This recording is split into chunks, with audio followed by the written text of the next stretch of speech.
I have a dream that one day on the red hills of Georgia, the sons of former slaves and the sons of former slave owners will sit down together at the table of brotherhood.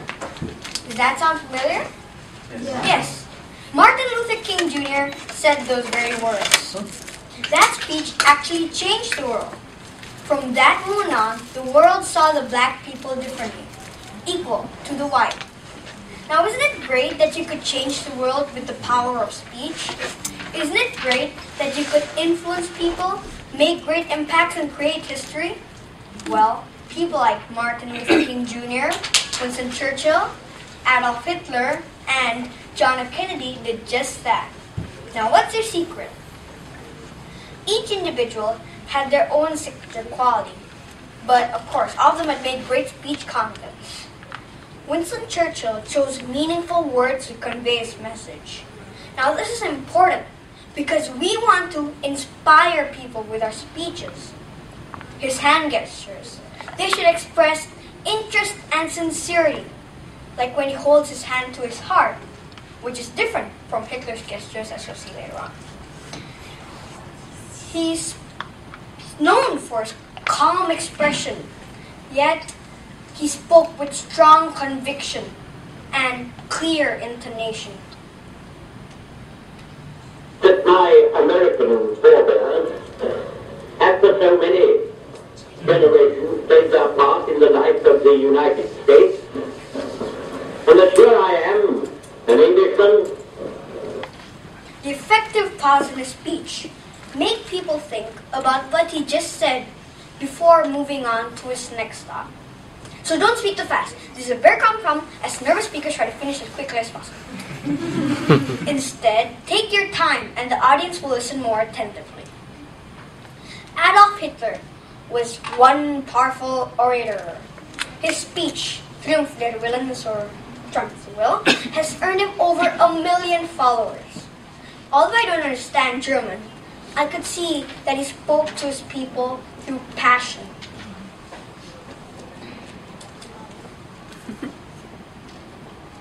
He is very well known for his strong gestures and powerful intonation. It's like his words are written all over his body. His clear organization of speech, his powerful gestures and all of that, his electrifying emotional appeal are his magic potion. Now this potion gave him the power to hypnotize his audience. Hitler was, how do you say this? I really don't approve of his actions, but just don't be afraid to be bold. Be expressive. Well, in his case, a little bit over the top, but it worked. Hitler was the first German president to use speech to make history. Now, John F. Kennedy, by far one of my favorites, charmed people with his inaugural speech. So, fellow Americans, ask not what your country can do for you, but ask what you can do for your country. And so, my fellow Americans, ask not what your country can do for you, ask what you can do for your country.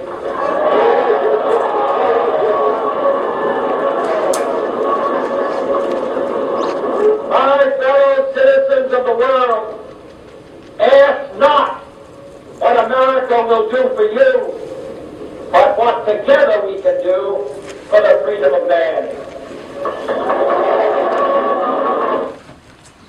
He spoke in clear calmness, instilled with passion as well. That day he convinced the whole world that he made a great president. When Kennedy would speak, he wouldn't only speak with his voice, but he would speak with his facial expressions, his body language, his hand gestures, and his eye contact.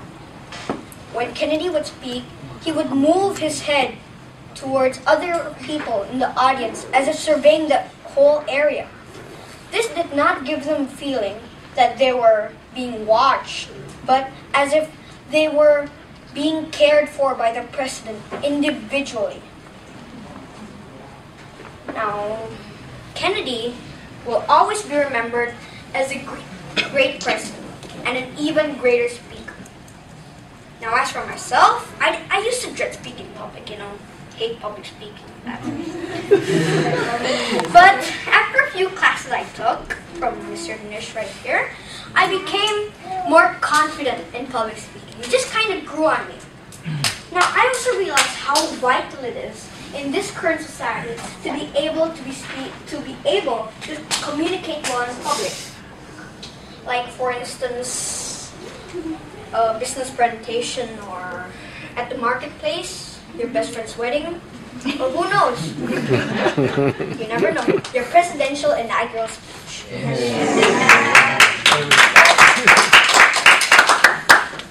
But, of course, practice makes perfect. With more practice, I'm sure we'll all get there.